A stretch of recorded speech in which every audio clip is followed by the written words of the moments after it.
Mark, Hey, Paul. what's going on? I was looking at my phone, scrolling Yeah, through Instagram. The yeah, gram, as the kids say.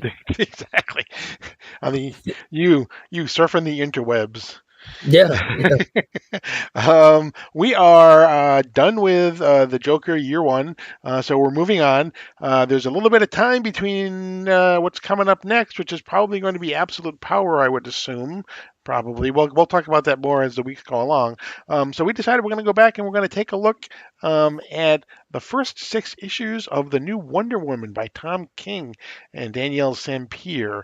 We will do all of that right after we take a look at this.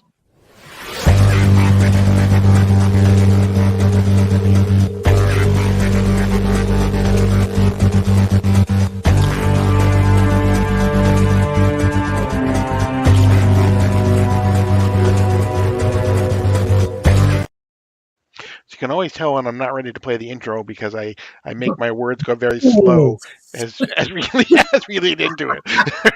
like this with All seven right, that P's. is this. Before we move on though, make sure you subscribe to the channel so you're alert and hit the notification bell. So you're alerted whenever we upload new content. Don't forget to hit the like button and of course leave us a comment. Let us know what you'd like us to cover as we head toward absolute power. And that all starts on Free Comic Book Day, so it's not really that far off. It's less than 2 months, or just about 2 months, I guess now. But yeah, so we decided we were going to go back and we're going to take a look at the new Wonder Woman title with Tom King and Daniel Sampere, and oh man, is it good? Yeah, there's a lot going on with this one. Mhm. I expected to enjoy it. I was also kind of bummed out that I felt obligated to sign up for a weekly or a monthly Wonder Woman title when they announced Tom King on it. And at this point, I think it's, in my opinion, like the highest quality book of its caliber on the shelf. hmm Yeah, I would definitely put it up there with that. I think Alan Scott is doing really well. But Alan Scott's going to end. Only got two more issues, and then he's done. Wonder Woman will continue to go on, obviously, Mhm. with Tom King. And it starts off pretty gruesomely, actually.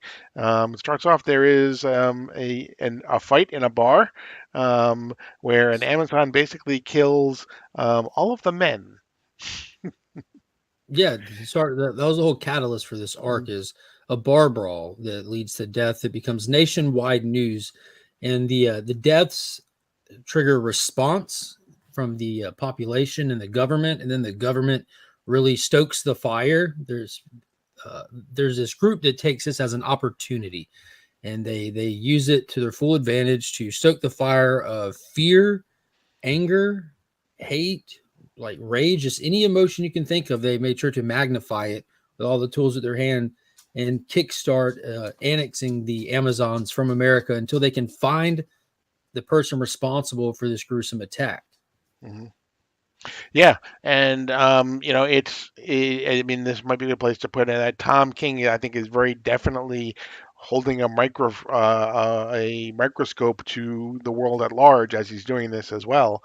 Um, but this is something that has been happening. It's not new to the world that this happens. This has been going on for centuries and centuries. Is you know an entire people or group of people or whatever you want to, however you want to break down into individuals, get painted with a big brush because one person does something necessarily. And so, so that's kind of what he's holding. So I don't think he's necessarily, trying to focus on saying this, the Amazons are being treated the way X being treated today. I think he's just saying this is how society has worked through the years. Yeah, And this this is is, proper social commentary in a comic book. There's nothing beating you over the head. There's nothing direct. But if you are aware of things happening in society, when you read this, it will trigger that response in you, like, oh, this reminds me of that. If you're completely tuned out of the news and just going about your day, you'll just read this as a story. And that's how it's supposed to be. Stan Lee said it best. I never want to put my message at the forefront of any of my books. I don't want it to beat the readers over the head, but it's in the background where it's supposed to be. right, and I think what he's saying here is the people in power use other groups as and paint them as evil in order to give the populace someone um, to to focus on rather than what the government may be doing. Um, Absolutely. We you we know. definitely see the powers that be taking advantage of this, not because they are the ones afraid of the Amazons, not because they want them gone, but because they see it as an opportunity. And we see the response as well in this. It was pretty interesting. He did a good job of uh really showcasing each individual response. You have some people that were like, I can't believe that they would react like this. I'm going back to Themyscira. You have some people like, yo, I can't believe they would act like this. I'm going into hiding.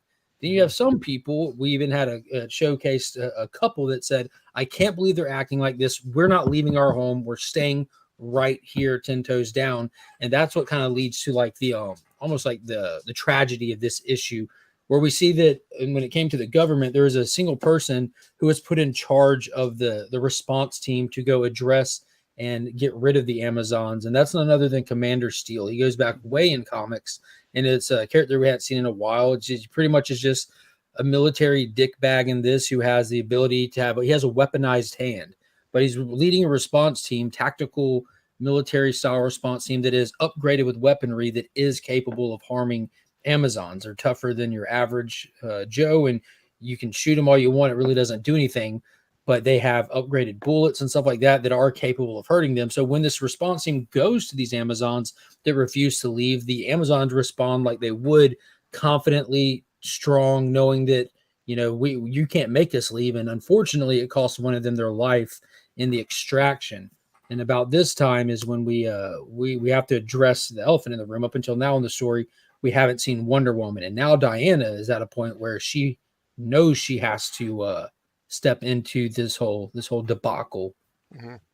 Yeah, and it's important point. This is all being told in the past tense because this story technically begins in Wonder Woman 800 in a very short story in the back with Trinity, who we're told is Wonder Woman's daughter, who is going to visit this person who's known as the Sovereign, who's in jail, and he's basically telling the story to Trinity of how Wonder Woman defeated him, basically, and put him in jail. And so we have the Sovereign, who is kind of like he's like an almost I refer to him as an Illuminati of one almost. Yeah, He is so far it's what it looks like. Yeah, yeah, he's one person who is basically pulling all the strings, unbeknownst to other people, it seems. And so he it is the world power behind right. all of the world's power. Right, exactly. And it's interesting too because as the story goes along and we hear more about Trinity and everything, we actually find out that Trinity is in fact not Wonder Woman's daughter. She actually is in fact the daughter of the person who beat that person to death at the in the bar. Um, and so Wonder Woman still does not have a physical daughter. Biological daughter. Biological, yeah, exactly.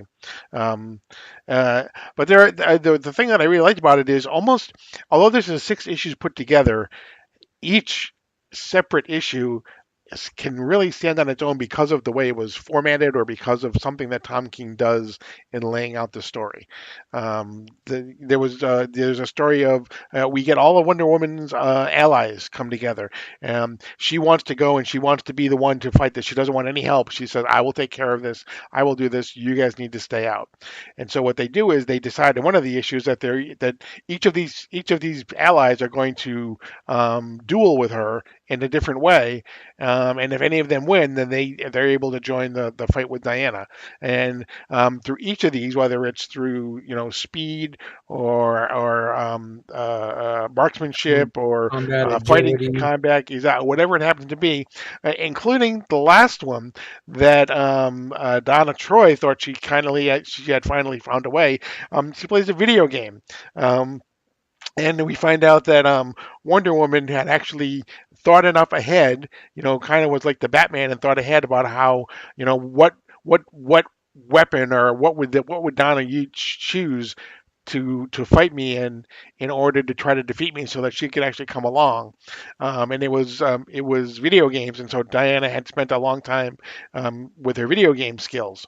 And so she defeats each of these people in their particular, whatever combat that they had, just for at the end to all of them say, "I don't care that we lost. We're going with you." Yeah, and then they didn't go. Yeah, exactly. And then they didn't go. We're Um, waiting to see what happens with them. right. Another great issue that just kind of showcases the different characteristics of Diana, how that kind of showcased all of her combat abilities from the physical side to the tactical side. Another great issue where we see her empathy, where we see with everything going on, she does like Hmm. still hold up to things that she had planned before all this happened, and she visits a child. It's almost kind of like a make a wish scenario. A child with Hmm. only a few days left to live who idolized Wonder Woman wants to meet their hero, and Wonder Woman shows up to spend an evening with said kid, and kind of you feel the tension with what's going on and how the parents look at Wonder Woman with what they're seeing on the news and this and that, and kind of see through the deception to see who Wonder Woman is, and Wonder Woman's able to have this like a really touching story and evening with this kid, just talking about and learning a lot from each other kind of scenario. It was a beautiful issue. It kind of calls back to that Spider-Man one shot that they did that they based that fan made movie on, where he Hmm. spends the day with the terminal ill kid. Hmm. But that was another great issue that they did. Yeah, and and it seems to me as though, I mean, we have both of us expressed our love for Philip K. Johnson here. It seems to me as though what Tom King has been doing in these 6 issues is he has been exploring the different aspects of what makes Wonder Woman Wonder Woman. And each issue has been focusing almost on like a different type of an aspect of her.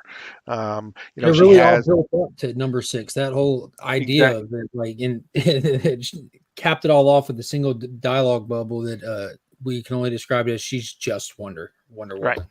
Exactly. Exactly. I mean, and there are some hugely cinematic type of moments here too. There's there's perseverance is one of her aspects as well, and so she's trying to get into the office of the person that she needs Right. to speak with in the government, and so she just goes from person to person to person to person until finally she ends up basically in the office, and she's standing by these huge glass window, and the person says, I've got this, what do you got? And then suddenly you see she goes, I've got a jet, and their jet just comes flying up, you know, to just Ranges up outside the window, been there the whole right, time. right, When the way that these are done, you touched on it with them being kind of like single issue stories. Each story has a beginning, middle, end. Each story is wildly cinematic, and each story has almost like a different. Like Tom King's known for like pulling a twist in all of his like maxi series. You read because one thing it's a good story, then you want to know how's he going to trick me at the end and have something more. And it's almost like he's doing a unique style with this, where every issue the twist is the format of the book itself. Like the issue where she's trying to get to Commander Steel to talk to him face to face. That whole issue is her just going up a flight of stairs, not one mhm, single flight of stairs, but just working her way up a building while you're having it described like the different challenges she's going through and the different reactions she's getting. An entire issue is her sitting subtly with a kid who's dying. An entire issue is just a dualistic story told of her facing off against the entire army, and then like paralleling it with her facing off against an opponent back on Themyscira in their Colosseum, and mhm. like kind of the challenge of battle kind of thing. Then each format has been 100% unique for all 6 of these issues, and the way that the art marries with the storytelling in this really drives that format home. It really just nails it.